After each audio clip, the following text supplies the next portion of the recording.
Hello and welcome to Burlington Progressive TV. My name is Carter Neubieser.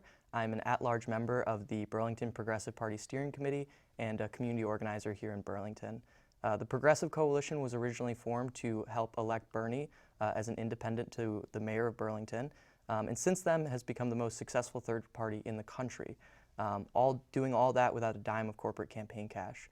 Burlington Progressive TV will continue to highlight community members, activists, elected officials, and other folks in our community who are fighting for economic, social, and environmental justice. If you believe in our collective vision, please consider going to progressiveparty.org, becoming a monthly donor, because like I said, we do not take a dime of corporate money. We're the only major party in Vermont not to do so. And so it means we do rely on folks giving what they can, whether it's $5, $10, $20 a month, to make sure that we can run strong campaigns and build an alternative to the two major parties. Tonight we are joined by three first-time progressive candidates for City Council: Jane Stromberg, Nathan Lantieri, and Zoraya Hightower. Welcome, guys. Thank you for being on.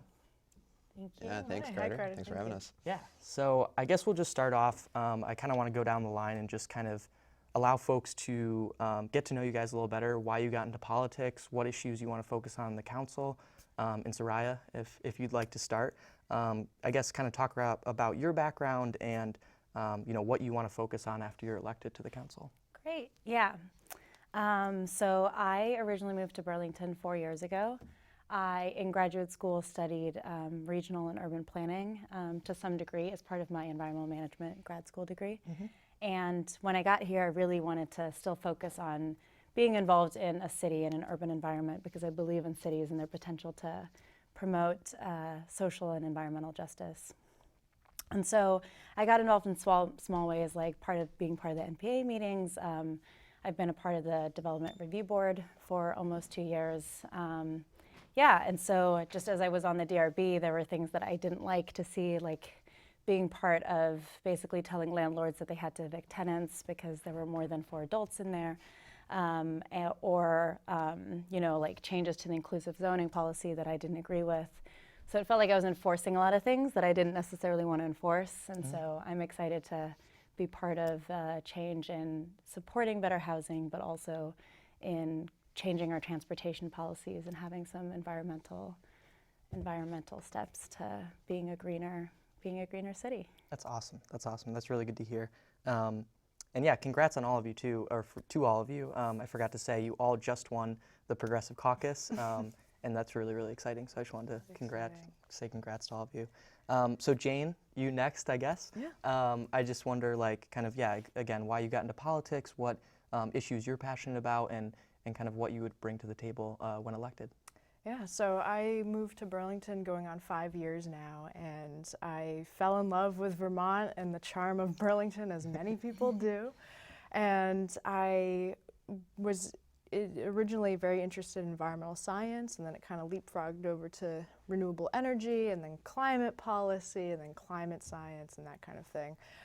So I've been studying climate science for almost 5 years now, and with that, a lot of the policies behind it, and I became extremely dedicated to the cause that we're pushing here, not only in Burlington, but as Vermont being its little state leader that it is in the country. I got on board with every coalition and every coordinated group effort to really push for divestment and sustainable transportation and heating throughout the state. I worked for the Vermont Public Interest Research Group a little bit as a field manager during one of the campaigns to push for and push back against a lot of the federal deregulations that we've been seeing in 2017, and then I sat on the board for VPIRG as well for quite a few years. But with that, I grew to really understand that there's a deep, it's a very deep issue in Burlington, kind of woven throughout the city politics side and the UVM, being the largest state school, or not largest, most expensive state school in the country, but sitting on the top of the hill as the largest employer in the state. having a divestment issue. They have not yet divested. We need to focus on that. The city of Burlington needs to divest. We can't be investing in fossil fuels it's 2019, and we have to be a part of this movement. So, and I want to focus on affordable housing and weatherization and making things more sustainable moving forward. Awesome, awesome. Definitely an impressive resume. And then Nate, to you finally, yeah, kind of what's your background? I know you've had some experience working for the city already, so kind of, yeah, why did you get into politics and what do you hope to bring to the table? Yeah, pretty similar time frame on things. I've been here for about 5 years.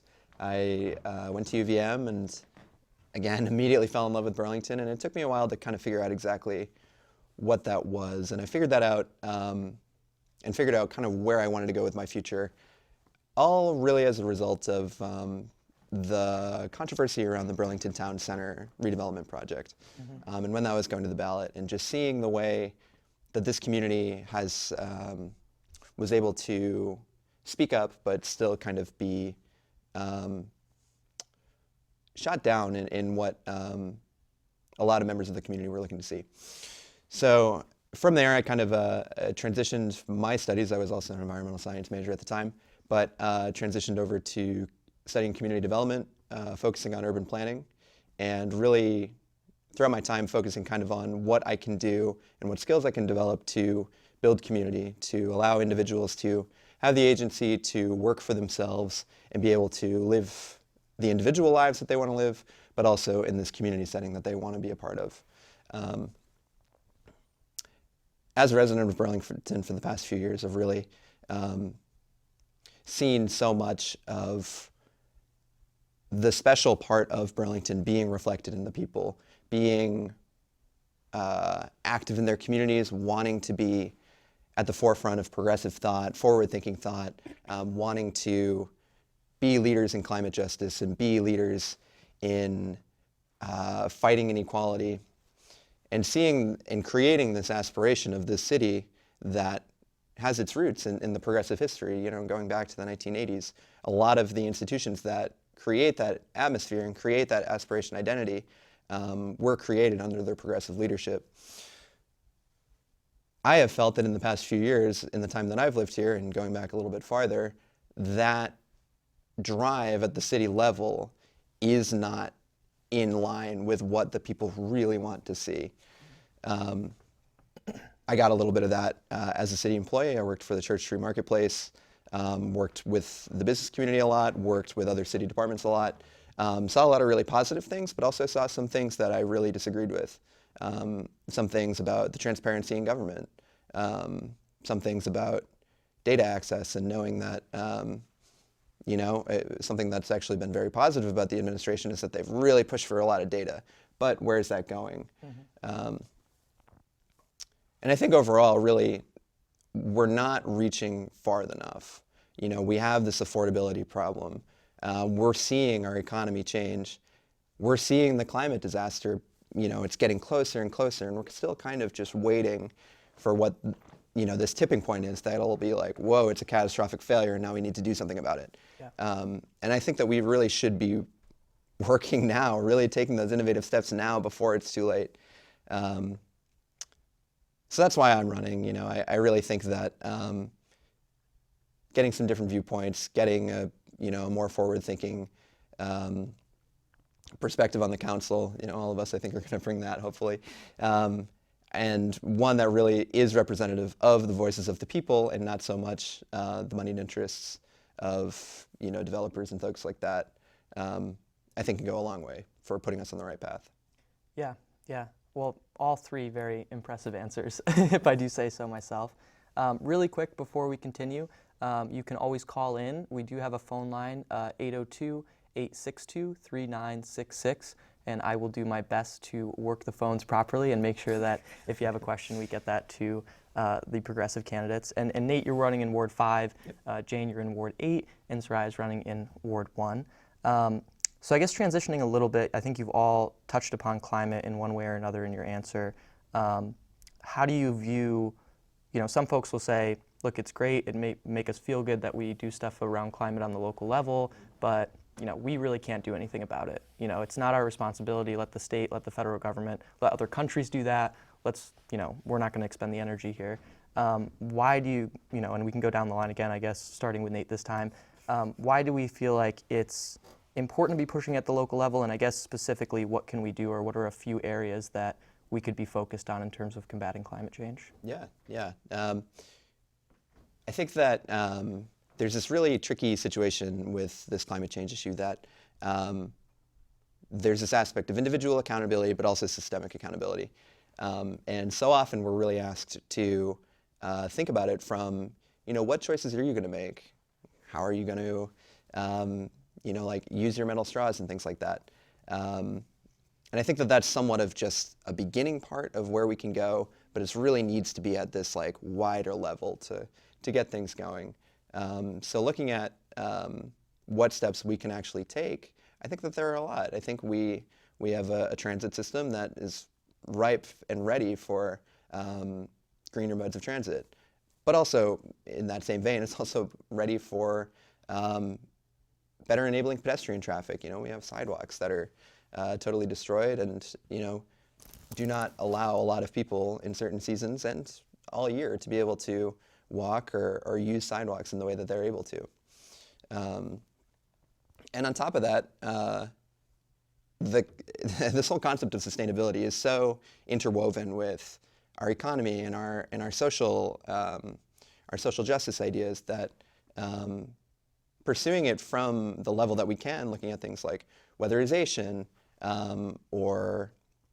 I think weatherization is a really good way to talk about it. Being able to work at that individual level, empower individual homes, can go a long way in pursuing that whole broader concepts of sustainability. So I think a lot can be done at our level, and I think saying that it can't is somewhat of blowing over a lot of the agency that we have in the city. Yeah.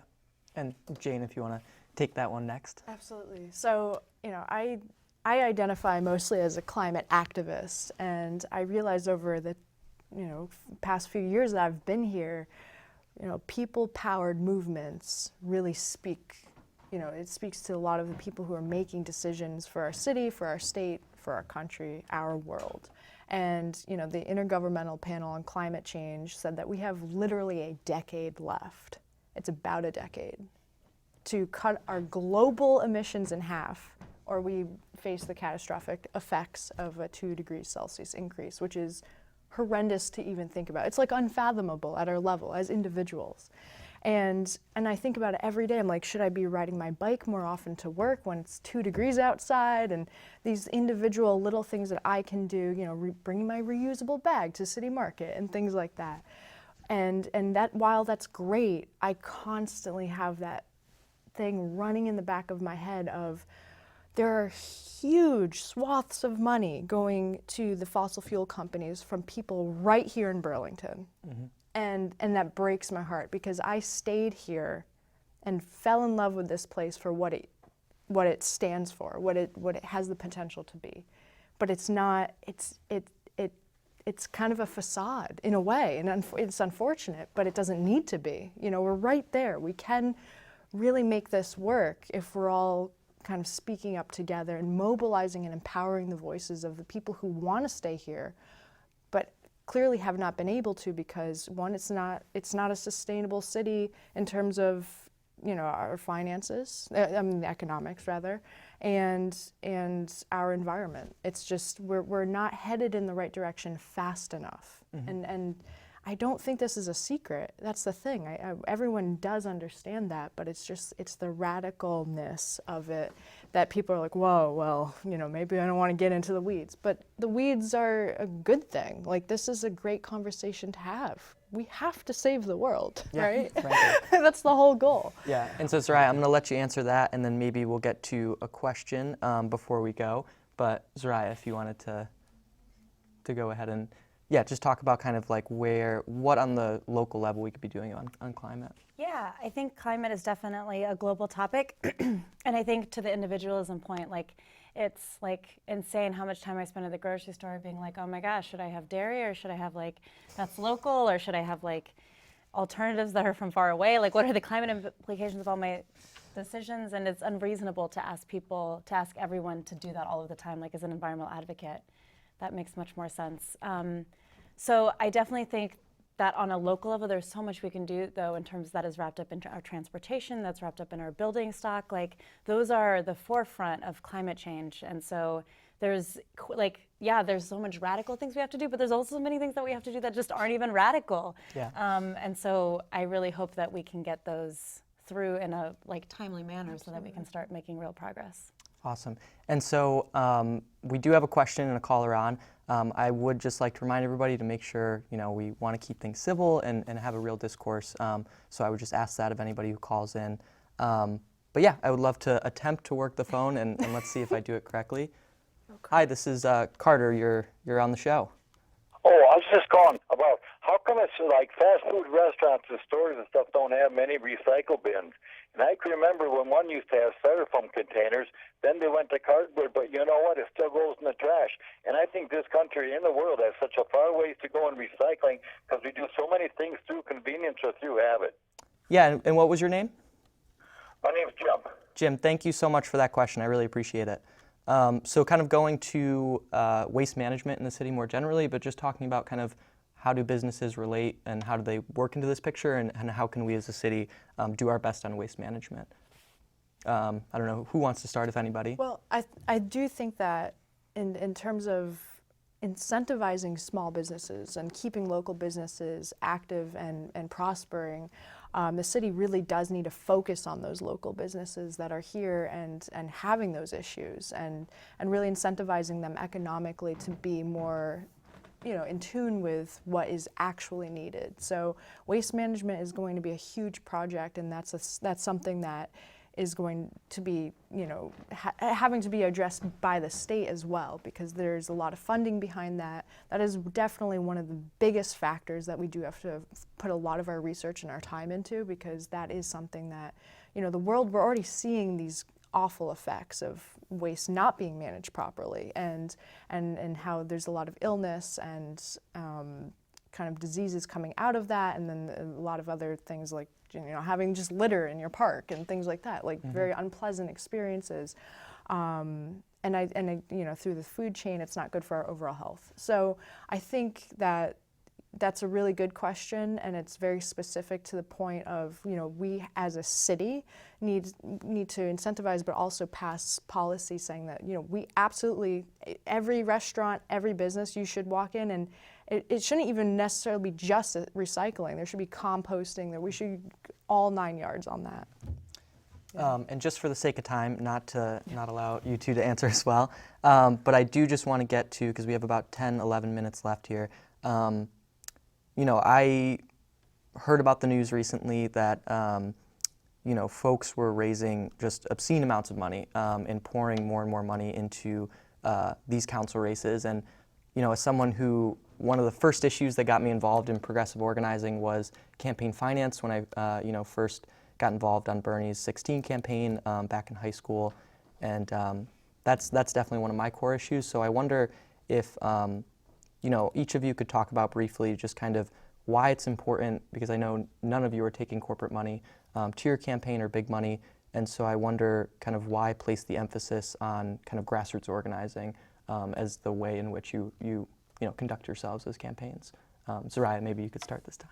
Yeah, I'm still a fair newcomer to the Progressive Party, but I definitely thought that was one of the tenets that appealed to me greatly, especially in a place like Burlington, where it's like we just don't have that, it's not a presidential election, there's definitely the potential for everyone to knock on everyone's doors, to talk to them face to face, to get donations from, every single person in your ward. And so, yeah, I think it's the more we can keep money out of politics, the better. And at a local level, it just seems like such an easy ask. Yeah, fundraising is painful and it's not fun.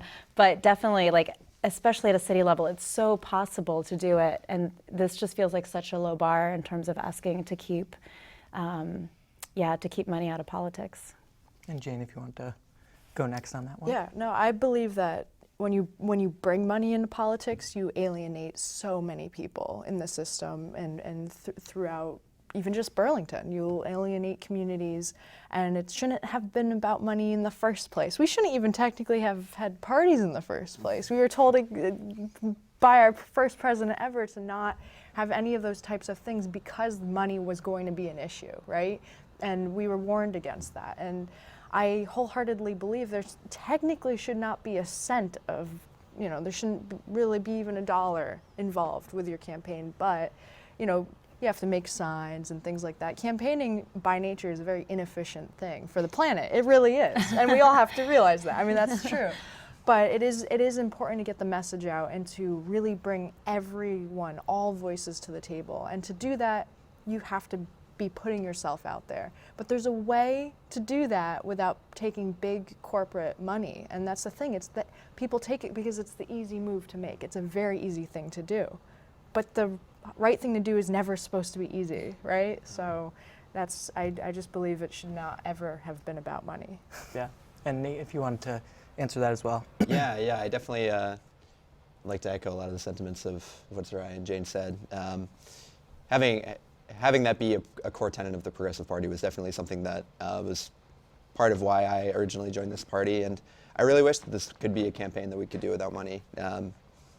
But given the reality of making lit and making signs, there does need to be a little bit.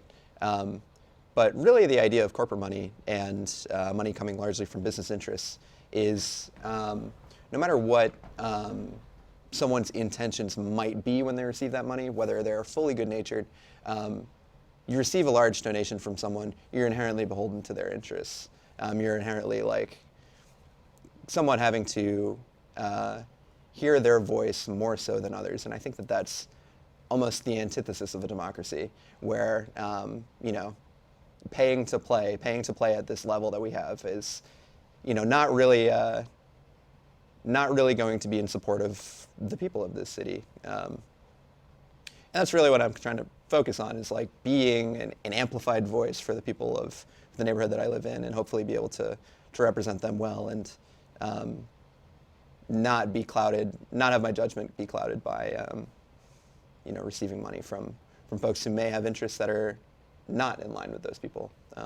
So yeah, it's hardly even an ask. It's just was my plan all along to be that way. So yeah. Well, I appreciate that, and I know there's a ton more things that we could talk about, and there's so much more on just from what I know about your platform and looking at your websites. And so quickly, if you could each plug your website, shameless plug, and just where people can go if they want to donate, if they want to sign up to volunteer, read more about your platform, send you a communication and get a question about something that's going on in their neighborhood, then want to know where you stand, where can folks go? And Nate, we'll start with you on that one again. My website is still in construction. You can find my Facebook, which is Nate Lantieri, Lantieri, for City Council. My website most likely will be same spelling, Nate Lantieri, Lantieri, BTV.com, or some permutation of that. But if you follow the Facebook, you will find the website eventually. Awesome. So for Nate, go to facebook.com, look up Nate Lantieri. And Jane, if you want to go next. Yeah, all my handles for everything is Jane with the number 4 btv.org.com. And my Instagram and Facebook, Jane4BTV. Yeah, all that stuff. Awesome. So Jane4BTV.com on for the website and for social media as well. Those are all the handles. And Zoraya, if you wanted to go next. Mine is Zoraya 2020, so Zoraya 2020.com. Also Zoraya 2020 on Facebook. Also, my email is zorayahightower2020@gmail.com. Awesome. Well, a little bit of a shameless plug, because as we had just discussed, none of these folks are taking corporate money, and that is a really difficult task. And it's something that is doable, but it just requires folks being willing to donate their time, their money, spreading the word amongst their friends and their neighbors. So it is really honorable and appreciated, and I'm glad that everybody could come on and just hear a little bit about, and the folks rather could hear a little bit about, what you're all running on and what you're going to bring to the council once you all win in March. So yeah, just as a reminder, the election is on March 3rd, town meeting day this year, and definitely go out and support these candidates, because it's a lot of work and it's a lot of pressure on individuals to do that, and it's very honorable that you all are willing to run. So that's about how much time we have. I just wanted to thank all of you at home for joining us, the caller for calling in with a great question. And yeah, so this was our third episode of Burlington Progressives TV. We're going to be airing new episodes on the first Friday of every month here on Channel 17 live at 5:25. Again, we are the only major party in Vermont that doesn't take a dime of corporate money. We rely solely on people power to win, and that means we are asking folks to go to progressiveparty.org and to become a monthly donor. Thanks everybody again for tuning in and for Channel 17 for having us, and we will see you soon. All right, thanks folks. Good night.